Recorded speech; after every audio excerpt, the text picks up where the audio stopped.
Paul Moulamboué, bonjour. Bonjour. Vous étiez chargé de la sécurité à l'inspection générale de la police le 1er juin 2010, le jour où Floribert Chebeya a été tué.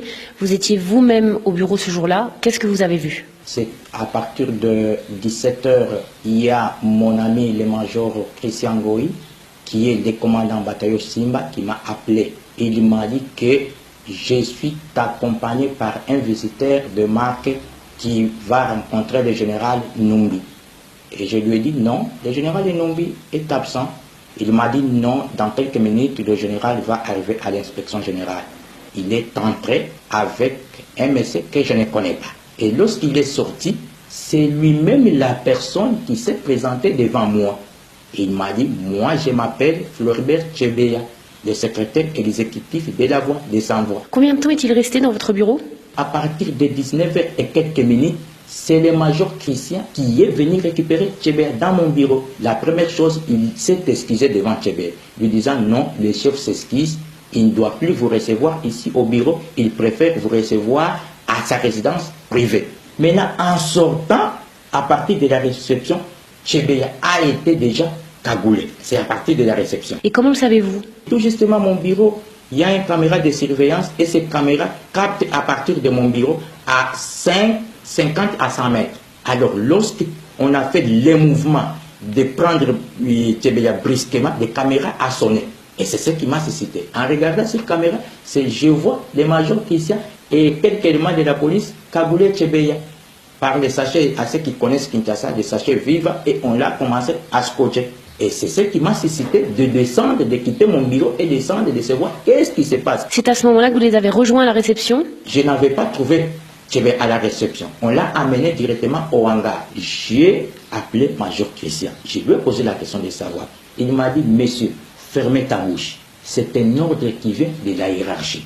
Je lui ai encore posé la deuxième question. Qui vous a donné cet ordre? Il m'a dit, non, c'est le président de la République pour la première fois. Je lui ai posé la question. Tu as reçu l'ordre du président de la République par téléphone ou par quoi? Précisément. Il m'a dit, non, j'ai reçu l'ordre du président de la République par canal du général Enumbi. C'est le général Enumbi qui a imprimé l'ordre au major Christian. Et lorsqu'il a imprimé cet ordre, il a dit au major Christian que cet ordre vient du président de la République. Ça, c'est le major Christian qui me rapporte. D'abord, l'ordre est venu. Toute personne qui accompagnerait Chebeya, que ce soit son fils, que ce soit son collègue, que ce soit son époux, doivent subir les mêmes sorts que Chebeya. Et il m'a dit, voyez dans la voiture, son chauffeur, on l'a déjà exécuté. J'ai regardé la voiture, j'ai vu un corps sans vie. Et lorsque je parle avec le major Christian, les policiers sont en train déjà de continuer à étouffer Chebeya. Et quelle a été votre réaction? Moi, je suis un officier sans trou. Le major Christian, c'est l'officier avec trou. Donc, je rentrais à mon bureau parce que je savais que les caméras étaient en train d'enregistrer. Je dois faire rapport à la hiérarchie. Vous voyez un assassinat se dérouler devant vos yeux. Pourquoi n'avez-vous pas tenté de le sauver? Non. Et en ce moment-là, qu'est-ce que je devrais faire? Moi, mon problème est de faire rapport au chef. D'abord, je suis le commandant sécurité. Ma question, c'est où? Je vois l'événement. Et que le major Christian a des policiers bien armés. À ce moment-là, je ne devrais pas faire autrement. Je devrais faire rapport au général Enumbi. Après cette opération, c'était déjà à 20 h. J'ai quitté le bureau à partir de 20 h et quelques minutes et je me suis arrivé à la maison à 20 h et quelques minutes. Et c'est donc 2 jours après l'assassinat que Christian Goy s'est confié à vous? Avant des fouilles, il m'a appelé dans sa chambre parce que nous habitons dans la même maison. Je l'ai retrouvé en train de pleurer. Il m'a dit, ça me fait mal.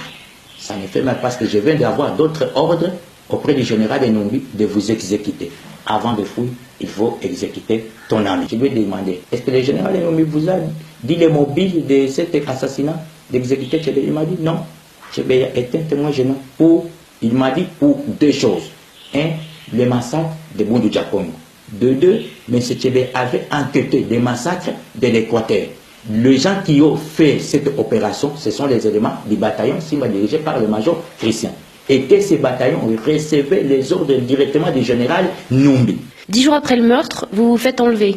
Là, lorsqu'on m'a arrêté, on m'a cagoulé. Et on m'a amené dans une destination inconnue. Maintenant, lorsque nous étions arrivés dans cette destination, on m'a fait ouvrir les cagoules. Et je me suis retrouvé que je suis dans la résidence privée d'un conseiller du général Enumbi.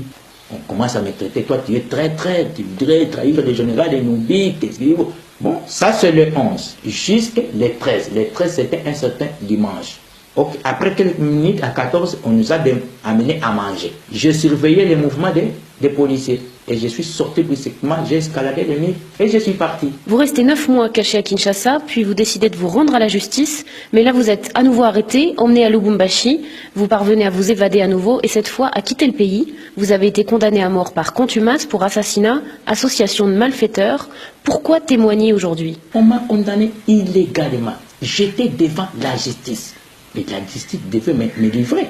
La justice a préféré me faire disparaître. Parce que je suis témoin gênant dans l'affaire Tchéboué. C'est-à-dire quoi? Je suis témoin gênant pour le pouvoir de Kinshasa et pour le président de la République. Et pour même le général Eno. À ce moment-là, il n'y a pas moyen de retourner au pays. Paul Mouilamboué, je vous remercie.